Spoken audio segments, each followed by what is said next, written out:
ఆంధ్రప్రదేశ్లో ఎన్నికల వేళ 6 ఐపీఎస్లు 3 ఐఏఎస్ల మీద కేంద్ర ఎన్నికల సంఘం వేటు వేసిన నేపథ్యంలో మరికొంతమంది మీద కూడా వేటు పడబోతోంది. అందులో ఆంధ్రప్రదేశ్ డీజీపీ కూడా ఉన్నాడు. ఆయన జగన్మోహన్ రెడ్డి సర్కారుకి అనుకూలంగా వ్యవహరిస్తున్నారు కాబట్టి కేంద్ర ఎన్నికల సంఘం డీజీపీ మీద కూడా వేటు వేయబోతోంది అంటూ ఒక వార్త ఇప్పుడు సోషల్ మీడియా వేదికగా చక్కర్లు కొడుతూ ఉన్న నేపథ్యంలో ఈ అంశానికి సంబంధించి మనతో మాట్లాడేందుకు ప్రముఖ సీనియర్ జర్నలిస్ట్ దుర్గా వడ్లమాని గారి మనతో ఉన్నారు. మేడంతో మాట్లాడదాం. మేడం నమస్తే. నమస్తే మా. మేడం, ఎన్నికల వేళ ఆంధ్రప్రదేశ్లో 6 ఐపీఎస్లు 3 ఐఏఎస్ల మీద ఇప్పటికే కేంద్ర ఎన్నికల సంఘం వేటు వేసింది. మరికొంతమంది మీద కూడా వేటు వేసే అవకాశం ఉంది. వారిలో డీజీపీ గారు ఉన్నారు అంటూ కూడా ఒక వార్త ఇప్పుడు సోషల్ మీడియాలో చక్కర్లు కొడుతూ ఉంది. డీజీపీ గారు జగన్మోహన్ రెడ్డికి అనుకూలంగా వ్యవహరిస్తున్నారు, జగన్మోహన్ రెడ్డి సర్కార్కి అనుకూలంగా వ్యవహరిస్తున్నారు కాబట్టి కేంద్ర ఎన్నికల సంఘం డీజీపీ మీద కూడా వేటు వేసే అవకాశం ఉంది. ఆ రకంగానే జగన్మోహన్ రెడ్డి టీంకి సంకేతాలు అందాయి అంటూ కూడా ఒక వార్త ఇప్పుడు సోషల్ మీడియా వేదికగా చక్కర్లు కొడుతూ ఉంది. ఏంటి మేడం, ఆ వార్తలో వాస్తవం ఉందంటారు? తప్పకుండా. అసలు నిన్న తొమ్మండుగురిని బదిలీ చేయటం కాదండి, ఫస్ట్ డీజీపీని చేసుంటే మీకు మొత్తం సెట్ రైట్ అయ్యి ఉండేది, అంతే కదా? అవును. అసలు డీజీపీ ఆపద్ధర్మంగా వచ్చాడు. ఆయన ఏం చేశారో మనందరికీ తెలుసు. మొన్న మన ప్రధానమంత్రి మోడీ సభలోనే ఏం జరిగిందో మనందరికీ తెలుసు. ఎప్పుడు కూడా ఒక తప్పు జరిగితే కింద వాళ్ళు బలవుతారు. ఎప్పుడు యాక్చువల్గా ఎవరిని చేయాలి? ఫస్ట్ పై వాళ్ళ దగ్గర నుంచి రావాలి. ఇప్పుడు ఆస్తులు పంచేటప్పుడు పైనుంచి వస్తారు. మనం అప్పులు కానీ లేకపోతే ఇట్లా ఏదైనా కష్టం వచ్చినప్పుడు లేకపోతే వాళ్ళకి ఏదైనా శిక్ష వేయాల్సి వచ్చినప్పుడు కింద నుంచి వస్తారు. ఈ పద్ధతి మారాలి. ఇప్పుడు డీజీపీని తీసేశారనుకోండి, డీజీపీ అనే కదా మెయిన్ ఫస్ట్ అనుకూలంగా ఉన్నది. అక్కడ సిఎస్. అవును. వీళ్ళిద్దరినీ అసలు నిన్న వేటు వేసుంటే మొత్తం రాష్ట్రం ప్రతిపక్షాలు సుఖంగా ఉండేవండి నా ఉద్దేశంలో. ఎందుకంటే ఏది తీసుకున్నా కూడా ఇప్పుడు ఈ తొమ్మండుగురిని వేశారు కదండి, ఈసారి మీరు గమనిస్తే కనుక అయితే మొత్తం మన భారతదేశంలో నెంబర్ 1 ఇలా వేటుపడిన రాష్ట్రం ఏదయ్యా అంటే ఆంధ్రప్రదేశ్. ఎప్పుడు బీహార్ ఉంటుంది మీకు. అవును. గొడవలకు కానీ లేకపోతే ఏది తీసుకున్నా ఎప్పుడు బీహార్ ముందంజలో ఉండేది. ఆశ్చర్యంగా ఈసారి బీహార్లో ఒకళ్ళు, ఒడిశాలో 7 అనుమండుగురు, ఇంకా వేరే చోట కూడా ఒకళ్ళు, ఇట్లా ఒక్కొక్కళ్ళు ఇద్దరిద్దరు తప్ప తొమ్మండుగురిని వేటు వేయడం అనేది కేంద్ర ఎన్నికల సంఘం ఐ థింక్ చరిత్రలోనే మొదటిసారి ఆంధ్రప్రదేశ్. అంటే సమస్యాత్మక ప్రాంతాల్లో ఇప్పుడు ఆంధ్రప్రదేశ్ మొదటి స్థానంలో ఉందంటారా? తప్పకుండా. ఎప్పుడు మనకి చంద్రబాబు నాయుడు గారు ఉన్నప్పుడు మనకేముండేది? అభివృద్ధి. అదే మనకి మెయిన్. ఎప్పుడు కూడా సంక్షేమం, అభివృద్ధి ఆయనకి 2 కళ్ళు అనేవారు. ఆ రెండింటితోటి మీకు ఆంధ్రప్రదేశ్ వైపు ఎవరు ప్రజలంతా కూడా ఒక ఐటీ ఇక్కడ ఏదో జరుగుతోంది అని ఒక దృష్టితోటి ఉండేవాళ్ళు. యువత కూడా చాలా ఇక్కడికి వచ్చేవాళ్ళు, irrespective of caste, read, language, అంటే ఏ భాష వాళ్ళైనా ఇక్కడికి వచ్చి, ఇప్పుడు హైదరాబాద్ డెవలప్మెంట్ వారి వల్ల అయింది కాబట్టి మనకు అదే ప్రత్యక్ష ఉదాహరణ. సో ఆ రకంగా చూసుకుంటే ఆంధ్రప్రదేశ్ ఎప్పుడు కూడా నెంబర్ 1లో ఉండేది. ఇప్పుడు మనం గొడవల్లో ముఖ్యంగా గంజాయి ప్రదేశ్గా, డ్రగ్స్, చాక్లెట్ డ్రగ్స్ పిల్లలకు కూడా అలవాటు చేసి ఇటువంటి ప్రభుత్వం ఎక్కడైనా ఉంటుందండి? మద్యం, ఆయన ఏం చెప్పొచ్చాడు? ఆయన 5 ఏళ్ల తర్వాత మద్యపాన నిషేధం చేసి మీ దగ్గరికి ఓట్లు అడగడానికి వస్తాను అన్నాడు. ఒక్క ఛాన్స్ అన్నాడు. అందుకే ప్రజలు తెలివైన వాళ్ళు, మీరు గుర్తుపెట్టుకోండి. ఒక్క ఛాన్సే అడిగాడు ఆయన, 2వ ఛాన్స్ అడగలా.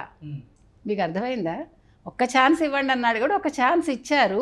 5 ఏళ్లలో ఆయన చుక్కలు చూపించాడు. ఇప్పుడు ప్రజలు కూడా ఓట్ల ద్వారా ఆయనకు చుక్కలు చూపిస్తారు నా ఉద్దేశం. ఓకే. సో ఇప్పుడు డీజీపీ గారి మీద కూడా వేటు పడే అవకాశం ఉందా? కేంద్ర ఎన్నికల సంఘం ఆ రకంగా పావులు కదుపుతోందా అంటే ఏం చెప్తారు మేడం? తప్పకుండా. ఇప్పుడు కేంద్ర ఎన్నికల సంఘం నెక్స్ట్ దృష్టి సారించాల్సింది డీజీపీ మీద. ముఖ్యంగా డీజీపీ గారిని సెటరైట్ చేసి, అంటే ప్రభుత్వానికి అననుకూలంగా ఉండే ఏ ఆఫీసర్ అయినా, అంటే నిజాయితీగా ఉండే ఒక డీజీపీని వేస్తే మనకి ఎన్నికలు సజావుగా సాగుతాయి. ఎక్కడ అంటే ఇప్పుడు ఇవాళ ఈవీఎంస్ కూడా పట్టుబడ్డాయి, మీకు గుర్తుంటే. సో ఇలాంటివన్నీ జరగవు. ఇప్పుడు ప్రతి నియోజకవర్గంలో దొంగ ఓట్లు వేయించడాలు, ఈవీఎంలే వచ్చేసాయంటే అంటే కేంద్ర ఎన్నికల సంఘం ఎంత నిఘా పెట్టాలో మీరు ఆలోచించండి. అవునా? అంటే దీన్ని తేలిగ్గా తీసుకోకూడదు. ఇప్పుడు ఆంధ్రప్రదేశ్ అనేది ఇప్పుడు అలర్ట్గా ఉండాల్సిన రాష్ట్రంగా తయారైంది ప్రతి విషయంలోనూ. అంటే చెడు జరిగే విషయాలన్నీ కూడా, నాట్ మంచి, ఏదైతే జరుగుతుంది ఇప్పుడు, అయ్యో ఓట్లు ఇట్లా రిగ్గింగ్ జరుగుతుంది, లేదా దొంగ ఓట్లు పడతాయి, దొంగ మెషిన్లే వచ్చేసినప్పుడు, ఇవాళ ఈవీఎంలు వచ్చినప్పుడు, ఇంకా అప్పుడు అధికార పక్షంలో ఉండే వాళ్ళు ఏ రకంగా ఉన్నారని మనం అర్థం చేసుకుంటాం. అంటే వాళ్ళు ఎంత కుటిల రాజకీయాలు చేస్తున్నారు, వాళ్ళ బుర్రలో ఎన్ని దొంగ ఆలోచనలు ఉన్నాయి అనేది మనం గ్రహించాలి. ఈవీఎంల వ్యవహారం బయటపడిన నేపథ్యంలో కేంద్ర ఎన్నికల సంఘం జగన్మోహన్ రెడ్డి సర్కార్ మీద ఏదైనా చర్యలు తీసుకునే అవకాశం ఉందా? అంటే తీసుకుని తీరాలండి తప్పకుండా. అసలు వాళ్ళు ఈ పాటికే పొద్దుననగా వస్తే ఇంతవరకు ఏం చేస్తున్నారో మనకు తెలీదు. ఇక్కడ ఎన్నికల సంఘానికి ముందు ప్రతిపక్షాలు వీళ్ళు చెప్పి ఉండాలి. ఆల్రెడీ అక్కడ లోకల్ అధికారికి వాళ్ళు చెప్పామని అన్నారు, పట్టుబడ్డ వాళ్ళు, అంటే మేము పట్టుకున్న టీడీపీ వాళ్ళు. అక్కడితో సరిపోదండి. రాష్ట్ర ఎన్నికల అధికారికి, కేంద్ర ఎన్నికల అధికారికి కూడా ఇమీడియట్గా ఇన్ఫార్మ్ చేయాలి. చేస్తేనే కదా రేపొద్దున మళ్ళీ ఇలాంటివి జరగవు. మనకి తెలియదు ఎక్కడెక్కడ ఏం వాళ్ళు ఎన్ని మెషిన్స్ తెచ్చిపెట్టారు నియోజకవర్గం వైజ్గా. ఇది ప్రతి ఒక్క టీడీపీ కార్యకర్త కానీ, కూటమి కార్యకర్తలు కానీ, అంటే జనసేన కానీ, బీజేపీ కానీ, వాళ్ళు 1000 కళ్ళతో ప్రతి ఒక్క అంశాన్ని వాళ్ళ జిల్లాల్లో, వాళ్ళ మండలాల్లో కూడా వాళ్ళ దృష్టి సారించాలండి. సారించి వాళ్ళకి దొరకగానే ఏదైనా ఇమీడియట్గా వాళ్ళు అక్కడ లోకల్ పోలీసులు చర్యలు తీసుకోవాలి, తర్వాత ఎన్నికల అధికారులు కూడా చర్యలు తీసుకోవాలి. సో వీటన్నింటికి ముందు మనం ఎక్కడికి వచ్చినా కూడా ఇప్పుడు డీజీపీ కారణంగా మనం చూసుకోవచ్చు. ఇప్పుడు డీజీపీ అనేవాడు ఒక హై ప్రొఫైల్లో ఉన్న ఆయన, ఒక హై ర్యాంకింగ్ ఆఫ్ పోలీసులకు బాస్. ఆయనకు తెలియకుండా చీమ కూడా నడవదుగా అక్కడ. మరి ఇప్పుడు ఆయనకు తెలియకుండా మీకు ఈవీఎంలు వెళ్తాయా? ఇది సరిపోదు ఆయన పంపించడానికి ఇంటికి. ఇప్పుడు నిన్న వేటు వేసిన 9 ఏం చెప్పారు వాళ్ళు, 5 గంటల్లోపు మీరు మీ కింద మీ నెక్స్ట్ అధికారులు ఎవరైతే ఉంటారో వాళ్ళకి బాధ్యతలు ఇచ్చేసి మీరు వెళ్ళిపోండి, మీరు ఎన్నికల విధుల్లో పాల్గొకూడదు, జనరల్ కార్యకలాపాలకి అంటే దాన్ని వాళ్ళకి వెళ్ళి వీళ్ళని మీరు రిపోర్ట్ చేయమని చెప్పారు. సో ఆ రకంగా ఇప్పుడు ఈ డీజీపీ ఎవరైతే ఉన్నారో ఈయనకు కూడా అదే ఆదేశాలు ఇవ్వాలండి. అప్పుడే మనకి సజావుగా ఎన్నికలు సాగుతాయి. అంటే మేడం, డీజీపీ మీదే కాకుండా మరికొంతమంది ఐపీఎస్లు, ఐఏఎస్ల మీద కూడా ఈ కూటమికి చెందినటువంటి ముఖ్య నేతలు కేంద్ర ఎన్నికల సంఘానికి అంటే కంప్లైంట్ చేశారని, వారి మీద కూడా చర్యలు చేపట్టే అవకాశం ఉంది కేంద్ర ఎన్నికల సంఘం అంటూ కూడా కొన్ని వార్తలు అయితే వస్తున్నాయి. అంటే డీజీపీ గారితో పాటుగా మరికొంతమంది ఐఏఎస్లు, ఐపీఎస్లు కూడా జగన్మోహన్ రెడ్డి సర్కార్కి అనుకూలంగా వ్యవహరిస్తున్నారు. సో ఆ అంశాన్ని ఇప్పుడు కూటమిలో ఉన్నటువంటి ముఖ్య నేతలు కొంతమంది ఎన్నికల సంఘం దృష్టికి తీసుకెళ్లారు అంటూ కూడా కొన్ని వార్తలు వస్తున్న నేపథ్యంలో ఏంటి మేడం, మరికొంతమంది ఐఏఎస్లు, ఐపీఎస్ల మీద కూడా వేటు పడేటువంటి అవకాశం ఉందా అంటే ఏం చేస్తారు? ఉందండి, ఖచ్చితంగా ఉంది. ఎందుకంటే నిన్న మనం చూసుకుంటే ఇప్పుడు తిరుపతి ఎవరైతే ఉన్నారో ఆయన